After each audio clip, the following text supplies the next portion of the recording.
Oui, là, me voilà. Je suis en famille. Et comme on vous l'a dit, je suis tombé. J'ai subi les rituels qu'il faut. Et au milieu, c'est dans le cadre du service. Au fond également, c'est par rapport à une cérémonie chez moi à la maison avec mes frères. Et je remercie d'ailleurs un de mes frères qui est sur la photo, qui est avec moi aujourd'hui. Et donc, en bas, c'est ma fille. C'est ma fille. Et c'était au cours de son initiation. C'est au cours de son initiation. C'est une initiation au culte de Sapater, comme il a dit, au culte d'Osiris. Vous verrez les deux plumes qui sont devant, qui symbolisent la mat en fait. La mat qui est la loi du tout, la loi de l'inclusion en Égypte ancienne. Et en mathématiques, on viendra là-dessus. Donc là, c'est l'ouvrage, lorsque j'ai commencé par essayer de réfléchir un peu sur le Fa. Voilà l'ouvrage que j'ai pu, le produit que j'ai pu sortir. C'est pas encore sorti. Nous sommes en train de penser à l'édition avec la librairie Paméry. Qu'est-ce qui m'a motivé à aller chercher les mathématiques dans le Fa? Il faut dire qu'au-delà du binaire que nous connaissons habituellement, du fait que le Fa utilise le bit, tout ce que le Fa utilise nous donne un système de dualité. Je me suis posé la question, parce que quand vous allez dans nos initiations, dans nos connaissances endogènes, tout ce qu'on fait est séquencé, est fractionné suivant des séquences. Par exemple, quand il faut danser, par exemple, je viens là, vous allez chez les Gaïvoués, quand ils veulent danser, ils font 3 pas. Et quand ils finissent de danser, ils font 3 séances. Et puis ils s'arrêtent. Pourquoi? Pourquoi cette démarche derrière? Quand vous allez vers d'autres initiations, on vous dit de faire par exemple, pour ma fille, elle a dû faire le tour, la rotonde 7 fois pour danser, et après, elle doit rester au couvent pendant 49 jours, qui fait 7 fois 7. Pourquoi des chiffres dans le système africain? Donc, je me suis posé la question et j'ai voulu aller vers cette recherche pour mieux comprendre le système. Et pour le comprendre, j'ai posé des questions à gauche et à droite à mon papa. Fort heureusement, il est toujours avec nous et je remercie Dieu qu'il nous transmet les derniers de une partie de ses savoirs avant de partir. Donc, il m'a expliqué un certain nombre de choses, mais il m'a dit que toute chose à la base commence par le souffle de Dieu. Et Dieu a initié l'univers à travers son souffle. Et ce souffle est repris dans un système de valeurs qui est le phare. Le souffle, quand nous prenons le souffle, c'est les vibrations. Quand nous prenons la parole, c'est les vibrations. Et Dieu a ordonné l'univers à travers des vibrations. Et ces vibrations se sont retrouvées dans le phare.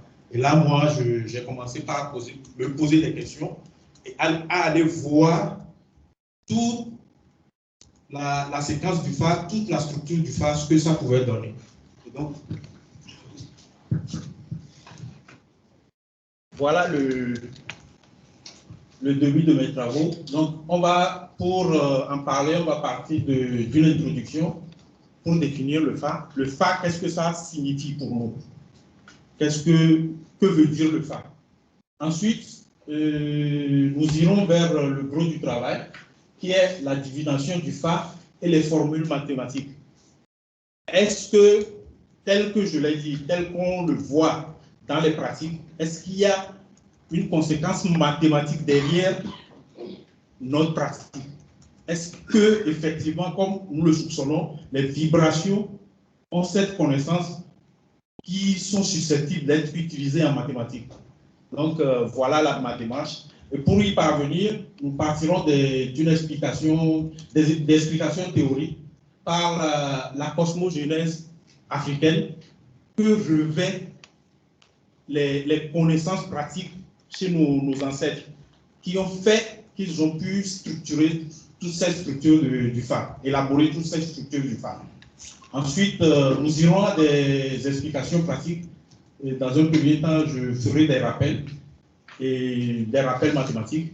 Et ensuite, ensemble, on pourra retrouver tous les systèmes, toute la structure du FA dans des calculs mathématiques.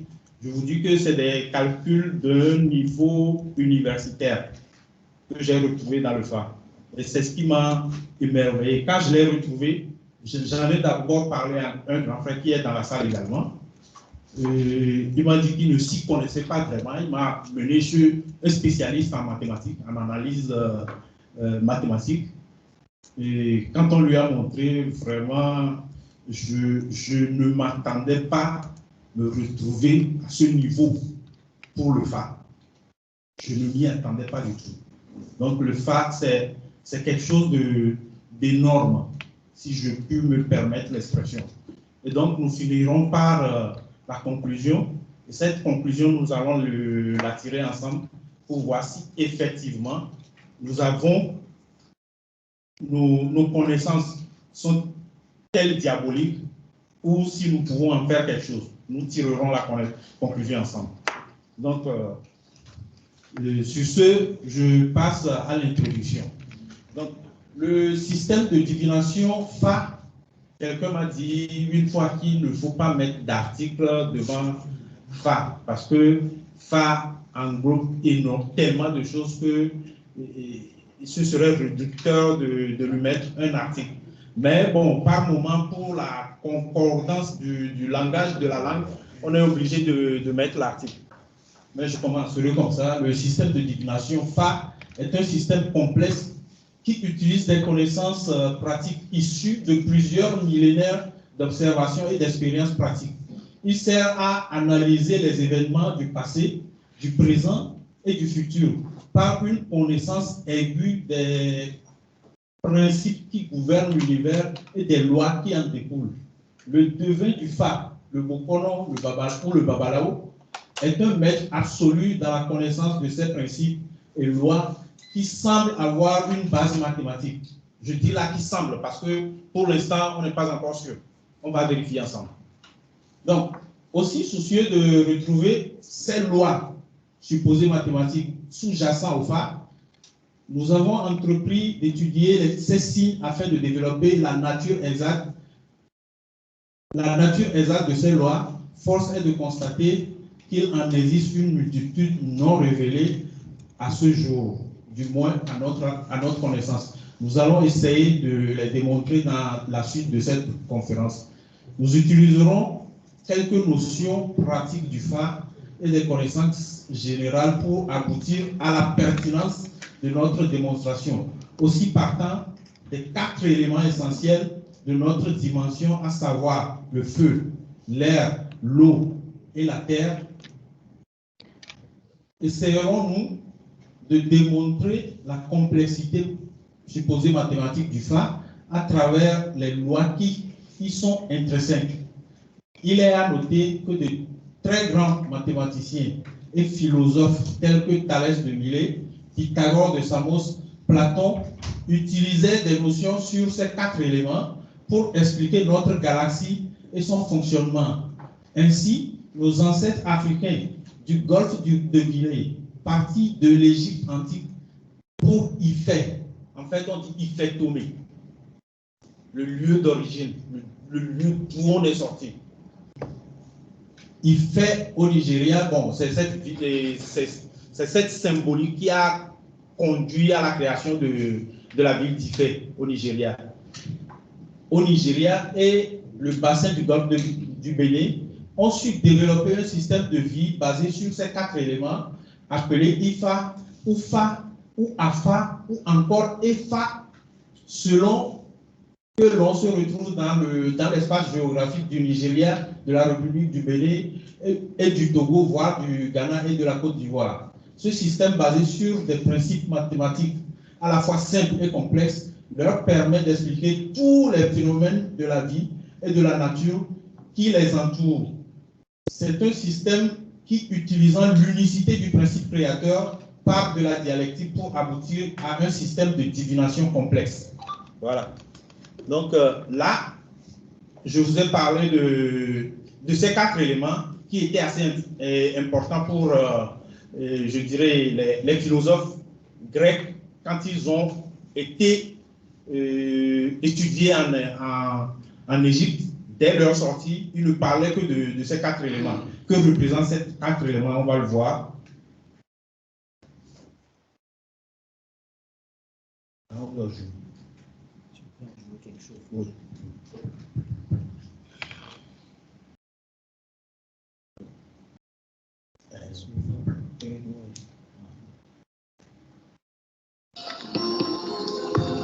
Dans la Grèce antique, Pythagore et ses disciples ont eu une profonde influence sur un autre philosophe grec, Platon, dont les thèses trouvent encore un puissant écho aujourd'hui, notamment.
Voilà. Et si nous voyons bien, le troisième élément, le deuxième, l'octaèdre, c'est 2 pyramides qui sont collées.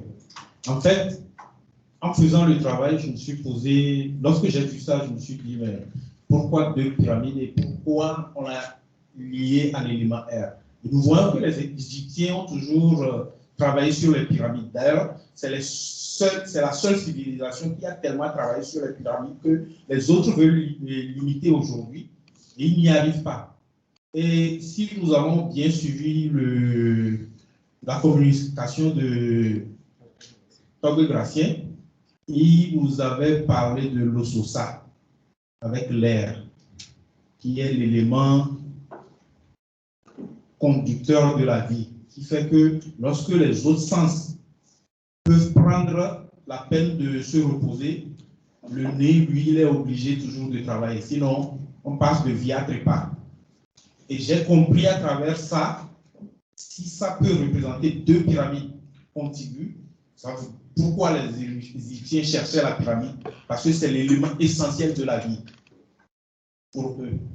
Et c'est l'élément essentiel qui nous maintient en contact avec la verticale.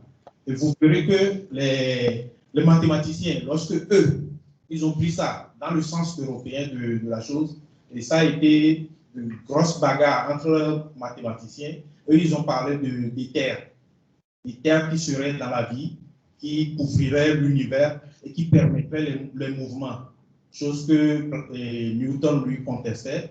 Et c'est ce que Et Einstein, par exemple, a repris, lorsqu'il avait fait sa théorie de la gravitation, dans un premier temps, et que Bell a défini la théorie quantique, ils se sont accrochés. Il disait à Bell que Dieu ne jouait pas au dé. Et Bell lui a démontré que s'il n'y a pas cet élément dans sa propre théorie de la gravitation, sa théorie tombait à l'eau. Et il est revenu après pour parler du temps qui serait un voile sur lequel reposerait tout. En fait, ils partent tous du même élément.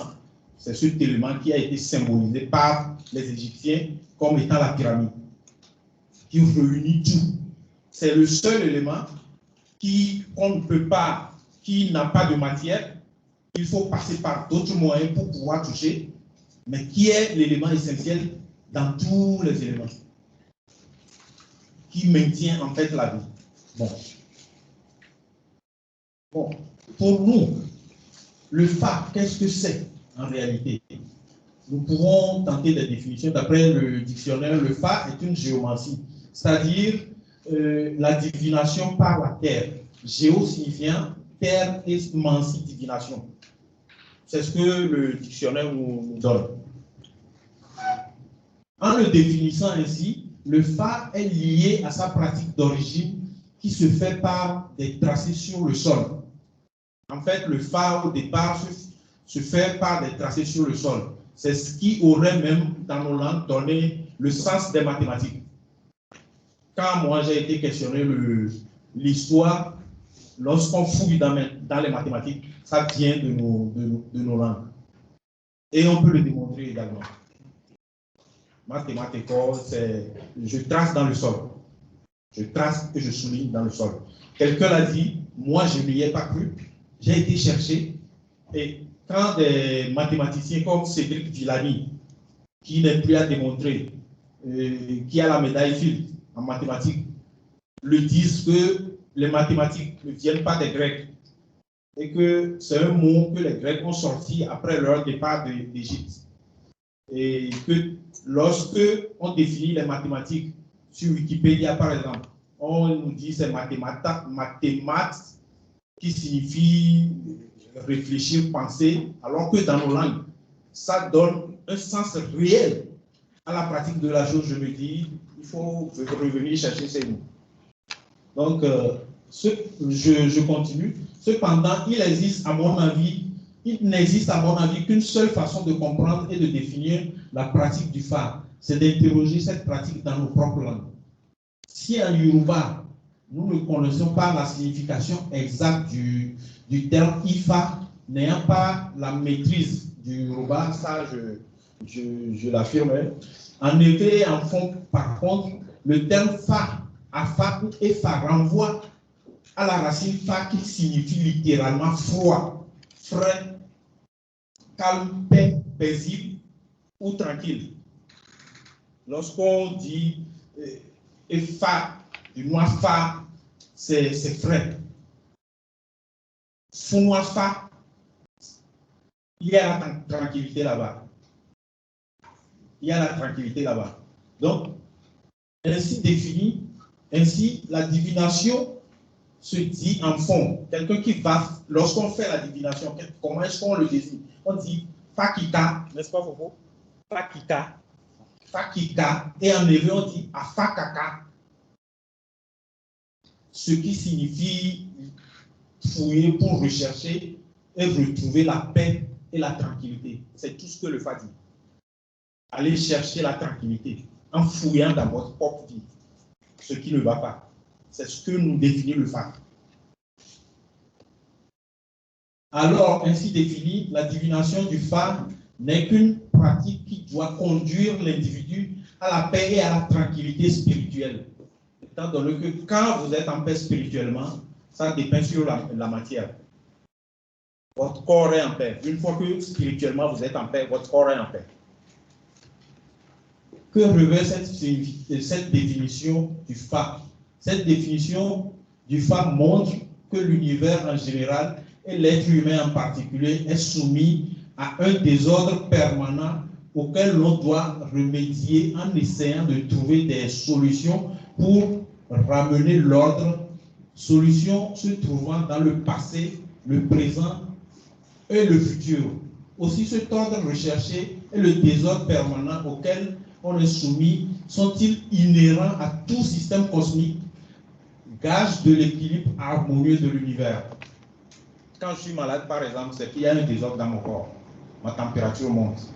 Il n'y a plus cet équilibre. Sinon, je ne serai plus malade. Je serai en bonne santé. S'il y a un désordre dans ma maison, s'il y a un problème à la maison, c'est qu'il y a un désordre. Donc, tout le système du FA a repris ça et qui a été théorisé en mathématiques. Les travaux du professeur Mbok Bassong sur les connaissances africaines, notamment dans son ouvrage La Renaissance africaine, refonder la puissance de Kemet. Voilà. C'est cet ouvrage-là, c'est cet ouvrage qui m'a ouvert les yeux. Le professeur Mbok Bassong. C'est à la librairie Tameri. Lorsque j'ai lu cet ouvrage, j'ai compris tout le système du FA par rapport aux mathématiques. C'est un Camerounais. Il est Mbok chez eux, c'est le nom chez nous. Mais il est professeur, il est planétologue lui-même. Donc, il a travaillé et vous verrez que ce système est le système qui induit toutes les connaissances, tout ce qui se passe dans l'univers aujourd'hui, tout ce qui se passe. Il ne peut rien y avoir sans qu'il y ait ce système d'ordre ou de désordre derrière. C'est toujours recherché. Donc, dans son ouvrage La Renaissance africaine, refonder la puissance de Kemet, montre clairement que les Africains ont une connaissance profonde du principe d'ordre et de désordre, principe sur lequel ils fondent toute leur connaissance, toute leur cosmogonie et définissent ainsi la cosmogénèse de l'univers induite par la loi du tiers inclus. C'est-à-dire que pour nous, c'est ce qu'il avait essayé d'expliquer entre-temps, nos vies et cadeaux d'eau. On ne peut pas évoluer en laissant l'autre au bord de la voie. Et c'est par la loi du tiers inclus. Même dans le mauvais, il y a toujours quelque chose de bon. On ne peut pas rejeter totalement le mauvais. Alors que quand vous prenez la philosophie européenne et qui a théorisé toute la science européenne, c'est basé sur le tiers exclu. Quand c'est pas bon, on écarte et il faut jeter. Alors que chez vous, quand c'est pas bon, excusez-moi le terme, même le caca peut servir d'engrais, une fois qu'on sait le traiter. Donc, pour nous, tout a un sens dans la philosophie africaine. C'est mu par ce principe-là, cette loi, la loi du tiers inclus. Donc, il trouve son ancrage dans les mythes fondateurs des civilisations africaines. Comment reconnaître ce principe et quel est son impact dans le FA? Nous répondrons à cette question, à cette interrogation dans le point suivant, qui est la divination du FA et les formules mathématiques. Donc,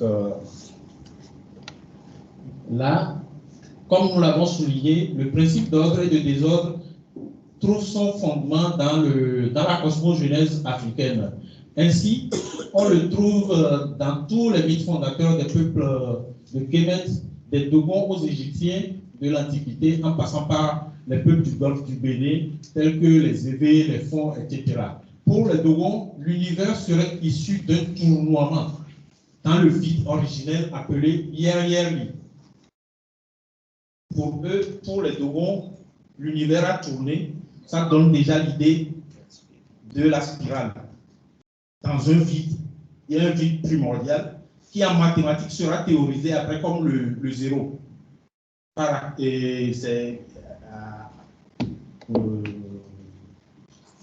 Bon, je vais me rappeler le nom, mais c'est ce zéro, c'est ce vide primordial qui a donné l'idée de zéro, en fait, en mathématiques. Et les mythes, pour les Évés, l'univers serait issu d'un œuf cosmique dénommé œuf arc-en-ciel qui, sous l'action des vibrations cosmiques appelées Yali. Vous voyez la similitude dans les mots. Les Dogons, c'est au niveau du Mali. Eux, ils appellent le tournoiement Yali et nous, on appelle ce tournoiement Yali. Et comme il a dit, on a cheminé ensemble. On est parti d'un même point, qui fait que nous avons les mêmes codes linguistiques. Appelé Yali, qui a éclos pour laisser apparaître l'univers dans toute sa splendeur. Le mythe égyptien de la création s'articule dans le même sens. Il stipule qu'au commencement de l'univers, il y avait un vide originel qui est gorgé d'eau primordiale, appelée Nun, qui contient la conscience de l'univers, appelée Amon. Ce dernier, ayant pris conscience de son état, s'est mué en un principe conscient appelé Atum pour émerger du Nun sous forme de Ra, laissant apparaître les premières lueurs de l'univers, puis entamant la création. Et c'est ce qu'il avait expliqué entre-temps.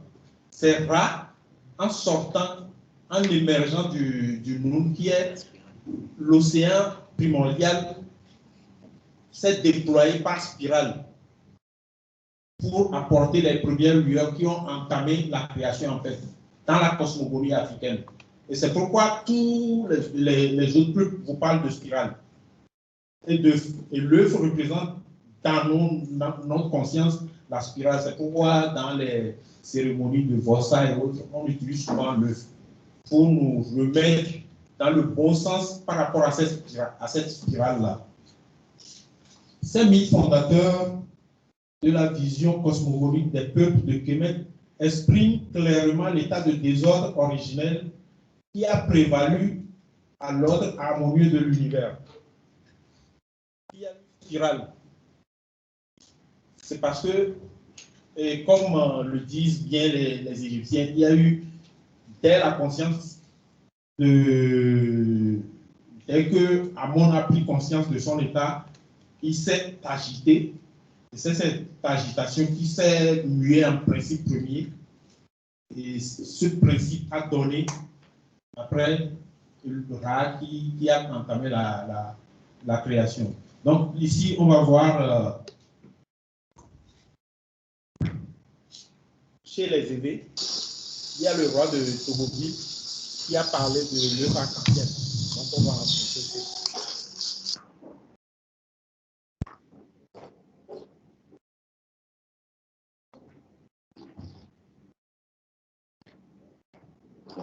Bonjour. Monsieur, nous sommes aujourd'hui dans votre royaume, le royaume de Togovi. Dites-nous à peu près, faites-nous l'historique de votre royaume.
Voilà.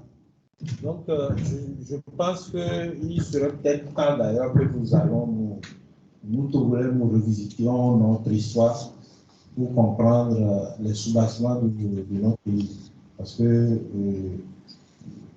nous avons des sachants qui gardent un certain nombre de secrets, mais si on ne les approche pas, on n'aura pas ces connaissances-là.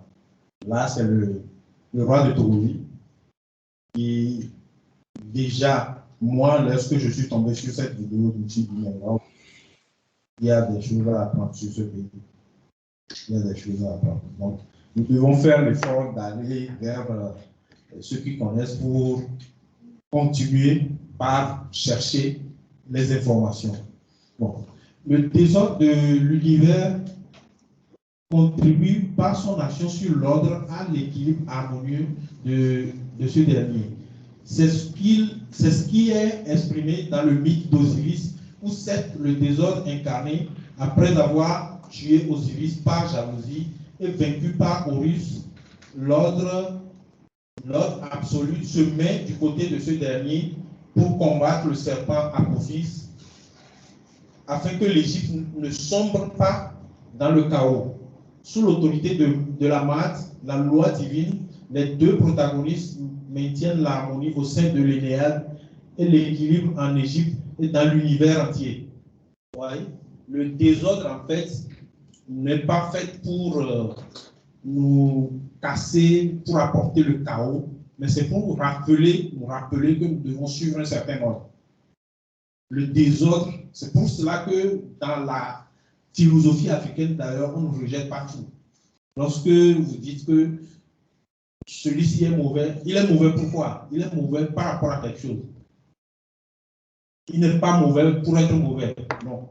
Il est mauvais par rapport à quelque chose. Si vous pouvez lui apporter des solutions pour qu'il ne soit plus mauvais, vous lui apportez. Si vous ne pouvez pas, vous prenez votre chemin, vous le laissez. Oui. Mais vous ne pouvez pas l'anéantir parce qu'il est mauvais. Non, il est mauvais par rapport à quelque chose. C'est le sens que donne la philosophie africaine au désordre et à l'ordre. Tout est important dans la vie.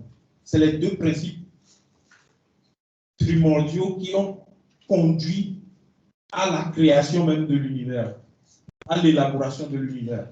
Donc, on verra ça par la suite. L'équilibre de l'univers induit par le principe de croisement des opposés qui mue la loi du tiers inclus. Donc, ces deux principes sont croisés. Ces deux principes ne viennent pas comme ça. C'est des principes qui sont croisés et qui donnent cette loi du tiers inclus qui fait que tout ce qui sort de ce croisement a une certaine importance. Et on voit ça dans, excusez-moi le terme, dans la vie pour la procréation. Donc, quand une femme, on introduit un désordre dans nos relations d'abord. Parce que si la personne n'est pas dans ce sens, c'est un désordre qui vient. La personne ne va pas accepter. Mais quand on est assidu, on essaie, on y arrive, on finit par se croiser. Et là, c'est la progéniture qui suit après. Il n'y a que cette loi pour apporter l'évolution. Et c'est pareil pour l'agriculture, la culture, tout ce qu'on fait, il n'y a que cette loi derrière. La loi de croisement, le principe de croisement. Ce mythe a servi de base logique pour la science égyptienne en général, aux mathématiques en particulier. Repris plus tard par les Grecs. Ainsi, le théorème de Pythagore, par exemple, l'allégorie, la conception. C'est de là que vient la conception immaculée. C'est de la théorie de Pythagore. Nous avons tous appris en quatrième, A au carré plus B au carré égale à C au carré. Ça vient de là, on va voir. N'est que l'allégorie de la conception immaculée d'Horus qui est symbolisée par 5, par ses parents Osiris 3 et Isis 4. Pourquoi 3, 4, 5? D'abord, les deux principes de l'ordre et du désordre sont liés au nombre. Au nombre pair et impair que nous verrons plus tard dans la suite. Mais ces deux nombres sont symbolisés par le masculin pour les impairs, le féminin pour les pairs. Il y a une logique derrière. Et ces trois nombres, c'est les trois nombres consécutifs qui sont liés par ce calcul. En mathématiques, vous ne pouvez plus trouver de nombres consécutifs, du moins entre 0 et 9, qui donnent ce résultat-là. A au carré plus B au carré égale à C au carré en mathématiques, vous ne pouvez plus trouver. C'est 3, 4, 5. Et lorsque les Égyptiens l'ont trouvé, ils l'ont développé.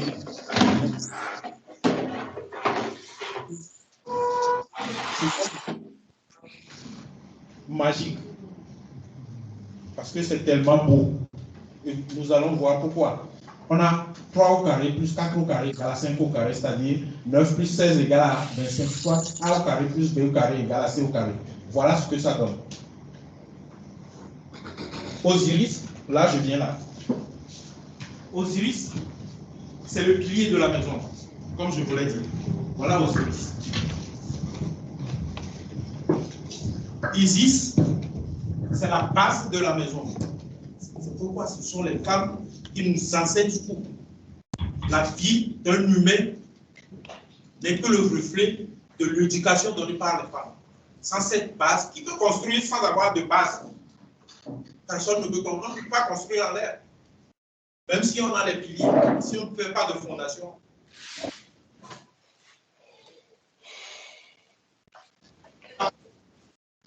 C'est là. Et vous avez A plus B au carré égale à C au carré.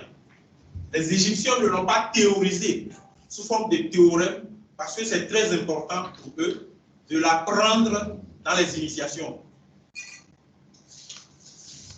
Et c'est des signes assez importants pour eux.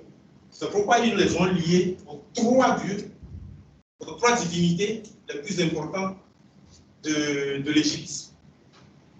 Osiris qui est le poteau, le pilier, et l'homme quand il vient, quand il donne son ordre, c'est le pilier. C'est comme ça, ça tranche. Mais la maman, elle essaie toujours d'arranger, d'avoir des bases pour l'enfant. L'homme, quand il vient, tu dois faire ça, tu dois le faire. C'est ça, ou c'est la femme, non, est-ce qu'on peut essayer autre chose? Voilà l'importance de la femme, d'où la question qui avait été posée. L'importance de la femme dans nos connaissances, dans la connaissance africaine. Et ça, quand il y a ça, vous avez une harmonie. Et la famille, qui est le quatrième élément qui vient. Quand on dit une famille, le père, la mère et l'enfant. Où est la famille? C'est un élément, c'est comme l'air. C'est un élément qui vient. Mais quand les deux sont là, c'est pourquoi l'importance de la naissance même dans nos connaissances est très importante. Parce que quand vous êtes ensemble, on essaie toujours de voir si vous pouvez avoir d'enfants. Parce que l'équilibre, cet équilibre est apporté par la progéniture, qui doit continuer le travail des parents frères. L'homme, si la vie ne finit pas, c'est parce que nous avons une progéniture derrière. Merci. OK. Là, on va passer au calcul mathématique parce qu'il y a beaucoup de choses. La nature ne se présente que comme ça. Hein, voilà, la spirale. Donc, l'évolution des événements, c'est comme ça, par la spirale. Là, c'est le vent qui se déplace sur les côtes japonaises. Et c'est toujours comme ça, la spirale. Pourquoi? Et l'enfant, dans le ventre de sa maman, ne peut prendre qu'une position spiralée. Et c'est ce qui permet à la maman d'être en équilibre, elle aussi.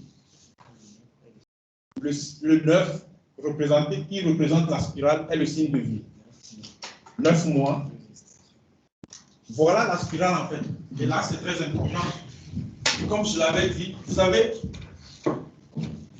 les forces d'expansion, l'ordre, qui est symbolisé par les nombres impairs sur cette droite, et les forces de gravitation qui empêchent l'univers d'évoluer de façon anarchique, qui sont symbolisés par cette droite-là. Et la croix en C vient de ce fait. En fait, la croix vient de la spirale, du croisement. Ce n'est pas du fait qu'on ait placé quelqu'un sur des bois, non. La croix vient de là, de cette connaissance-là. Voilà l'origine réelle de la croix. C'est pourquoi les Égyptiens font la croix en C. Parce qu'en principe, l'auteur l'a dit, on n'a pas assez de temps, sinon le professeur Bock l'a dit. Le 1 ne devait pas se trouver ici, le 1 est plutôt ici. Ça va de 1, 3, 5, 7, 9. C'est en oscillation. Et là aussi, vous avez les nombres pairs qui sont en oscillation. Vous avez 2, 4, 6 ou 8. Et l'univers se déploie dans ce sens.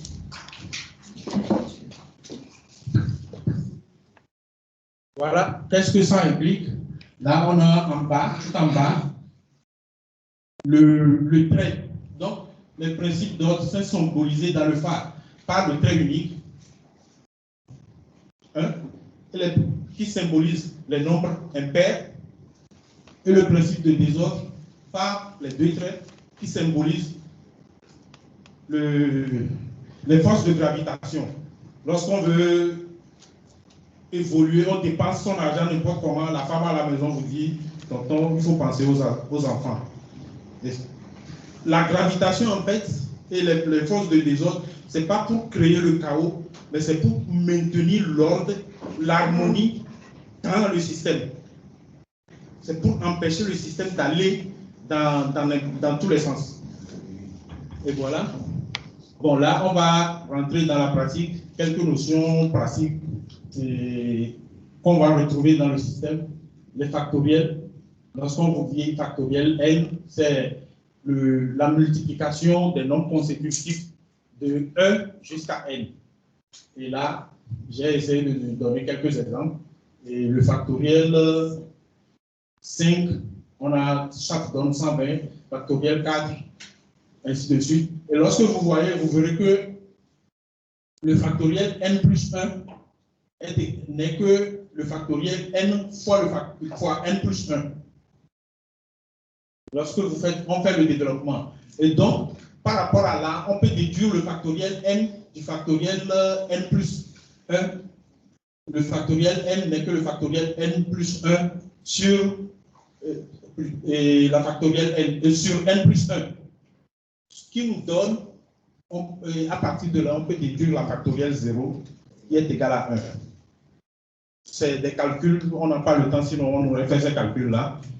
Et là, le théorème, le produit cartésien de Descartes, en travaillant sur le phare, j'ai compris que Descartes, on nous a dit que c'est des gens qui, la mathématique, l'évolution leur est arrivée comme ça, non. Ils ont été à un moment donné en contact du phare. Et on sait aujourd'hui comment c'est parti. C'est parti par les morts au niveau du Sahel, ceux qui avaient les contacts avec les morts, c'est les peuples de même peau que nous, hein, qui sont au niveau du Sahel, un peu au niveau du Mali, qui ont été aidés à un moment donné, les Européens, à combattre le califat d'Omeyyade et qui ont ramené ces connaissances-là en Europe. Et ces connaissances se sont retrouvées dans les temples et les ordres. C'est là où les mathématiciens qui apprenaient dans ces centres-là les ont pris, notamment Newton, Leibniz, Descartes, tous ceux qui ont travaillé à partir du XIVe siècle, après qu'ils aient commencé par traduire les textes arabes en français, puisque les morts, entre-temps, avaient appris l'arabe et ils ont écrit ces connaissances en arabe. Et donc, après qu'ils aient traduit ces textes-là en latin, en grec, puis en latin, ils ont rapidement pris ces connaissances en mathématiques et ils ont travaillé là-dessus. Voilà ce que la formule du binôme de Newton, ce que ça nous donne. Newton, quand il a été au contact de ça, lorsque nous remplaçons, nous allons aller plus vite.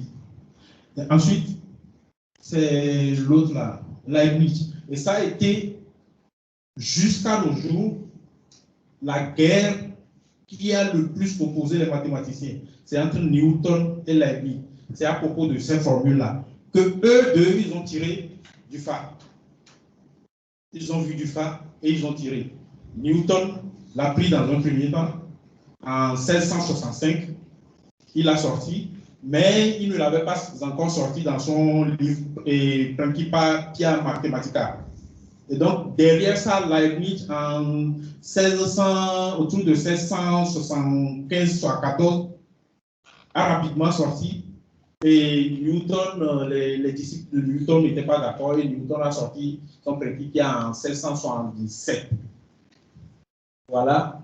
Et donc, à partir de là, à partir de cette formule, ils ont déduit les développements limités, les calculs différentiels. Donc, pour aller plus vite, là, c'est une conception que j'ai faite. Comment le système évolue, c'est les deux principes soumis aux vibrations des quatre éléments. Aux vibrations du feu, de l'air, de l'eau et puis de la terre. Et lorsque j'ai réfléchi sur la chose, c'est ce que j'ai pu faire, et voilà la fameuse formule. Donc là, il faut une explication. On a parlé des deux principes, l'ordre et le désordre. C'est un binôme. C'est le oui ou le non. C'est les deux faces d'un même principe. Ces deux principes sont soumis aux vibrations des quatre éléments. Et ce que Newton a théorisé après, c'est que lorsqu'on soumet un système à un anneau de deux éléments, le système évolue comme ça. Il n'y a que cette seule façon de voir le système évoluer. Et quand le système évolue comme ça, lorsque moi je me suis retrouvé avec ce système, l'appliquant au Fa, l'évolution donne totalement ceci. Et ça, deux traits à la puissance 4, c'est Yeku. N'oublions pas que dans les écritures anciennes, l'écriture se faisait verticalement. Si c'est dans l'écriture d'aujourd'hui, comment est-ce qu'on écrirait Yeku? 2, 2, 2, 2. Ce qui signifie que ça fait 2 traits fois 2 traits fois 2 traits fois 2 traits. Ça fait 2 traits à la puissance 4. Et c'est ce qu'on a repris verticalement. C'est tout. Lorsque j'ai montré au professeur de mathématiques, il enseigne dans plusieurs pays. C'est le col qui m'a mis, qui m'a poussé à aller plus loin dans mes recherches. Et donc, lorsque vous arrivez ici, vous retrouvez les 16 éléments. Il y a le coefficient ici, qui est 1, le coefficient 4, 1 plus 4, ça fait 5, 5 plus 6, 11, 11 plus 4, ça fait 15, 15 plus 1, 16, les 16 éléments. Ça vient de cette formule. Je suis bluffé. Les 16 éléments de B à fond viennent de cette formule. Et donc, à partir de là, nous pouvons poser F égale à ceci. Et c'est à partir de là maintenant qu'ils sont allés vers les calculs différentiels qui définissent toute la science, tout le système scientifique de l'économie, lorsqu'on veut voir. En fait, c'est quoi? C'est les variations des énergies. Comment est-ce que varie l'énergie à l'instant, de façon instantanée? Quand Newton a trouvé ça, ça lui a permis de trouver sa fameuse formule F égale à ma. La force est égale à la masse fois l'accélération. C'est la formule qu'il a tirée. Et l'accélération n'est que la variation, la dérivation de la vitesse, qui elle-même n'est que la dérivation de la distance. Donc, le Fa nous donne tout. Voilà, à partir de là, on a ce tableau que Fofo avait déjà présenté. Bon, c'est une vidéo de Momo Tunde. Après, on va passer. Voilà le système. Aujourd'hui, qu'est-ce que nous donne l'informatique? L'informatique nous donne ceci. on ne peut prendre que ces valeurs-là, 0, 1, qui ne sont que les valeurs de début des deux ensembles que j'avais montés. Le 0 est un nombre pair. Pour trouver les nombres pairs et impairs, c'est des suites binaires. Vous ajoutez 2. Si c'est impair, vous ajoutez 2, vous tombez sur l'impair suivant. Si c'est pair, vous ajoutez 2, vous tombez sur le nombre pair suivant. Et donc, 0, lorsque vous avez 2, en faisant moins 2, vous avez 0. 0 est un nombre pair et 1 est un nombre impair. Et c'est l'océan primordial et le principe primordial qui a fait sortir. C'est ce que l'ordinateur utilise. Mais les possibilités que nous avons, que moi je dis que nous avons, c'est ça. Vous voyez, il y a les nombres impairs et les nombres pairs un peu partout. Le Fa, dans le système du Fa, prend des valeurs. C'est pourquoi sur le même signe, il y a tellement d'aphorismes, tellement de sagesse qu'on ne comprend pas, parce que ça prend. Mais on a un trait, mais derrière ce un trait, c'est des chiffres impairs. Quelle est la variable impaire que nous avons derrière ce 1? Parce que le système de variables n'est introduit qu'en 1623 par Descartes. Avant, les Arabes l'appelaient le chiffre, le nombre impair. Ce n'était pas la variable, c'était le nombre impair qu'ils appelaient C, que les latins ont traduit en C, ce avec X qui commence, et c'est ce X que Descartes a pris pour définir la variable. Bon, lorsqu'on va vers les combinaisons, voilà. Et là, on utilise la formule de Leibniz. C'est-à-dire que Leibniz avait fait Fg à une certaine puissance pour définir. Lorsque nous on pose que F est confondu à G et que F étant déjà égal à ceci, on aura Fg qui sera F au carré, le tout élevé à la puissance 4, ce qui nous donnera F à la puissance 8. F à la puissance 8, on retombe sur les 256 combinaisons. Lorsque vous prenez ici 1, 8, 28, 56, 70, 56, 28, 8 et 1, vous les additionnez, vous avez les 256 éléments. Voilà. Le Fa est strictement mathématique. Il n'y a pas d'esprit dedans. C'est strictement mathématique.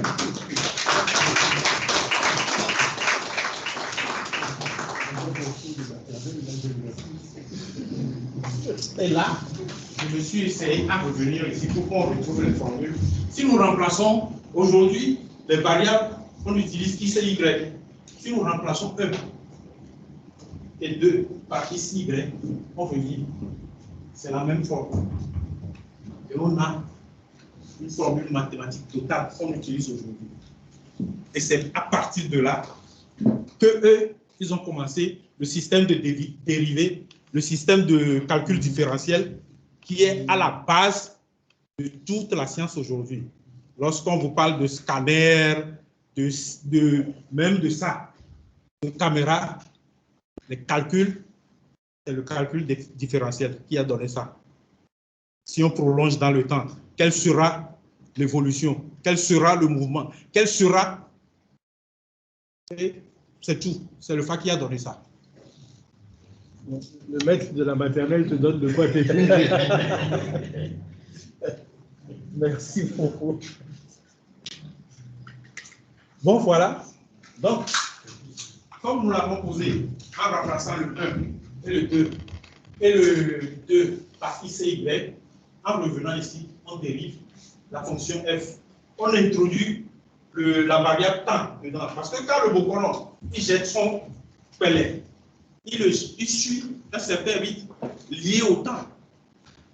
Or, la dérivation suit une fraction de seconde.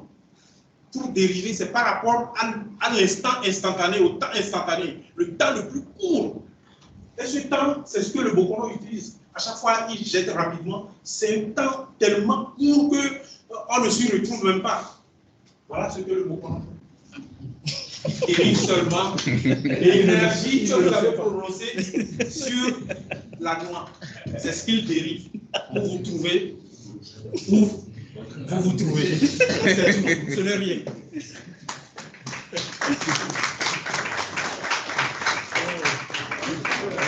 Bon, voilà. Là, on va conclure ensemble. Est-ce que le Fa, c'est diabolique ou c'est mathématique? C'est à vous de répondre maintenant. Je vous remercie. Ok.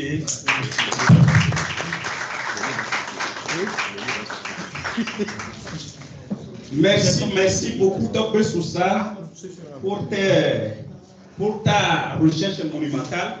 Nous qui ne sommes même pas des mathématiciens, on a quand même compris. Et tout le monde peut le faire. Je vais vous faire cette révélation. Je ne suis pas du tout mathématicien. J'ai appris les mathématiques jusqu'à terminale. Après, je suis parti faire l'économie. Je ne suis pas mathématicien, mais j'aime la chose mathématique. Et quand je me suis retrouvé avec ces questionnements, j'ai voulu comprendre plus. J'avais, dans un groupe, discuté avec Fofo, qui m'a dit de retourner, confirmer ce que je disais. Et c'est grâce à lui d'ailleurs, quand je l'ai vu,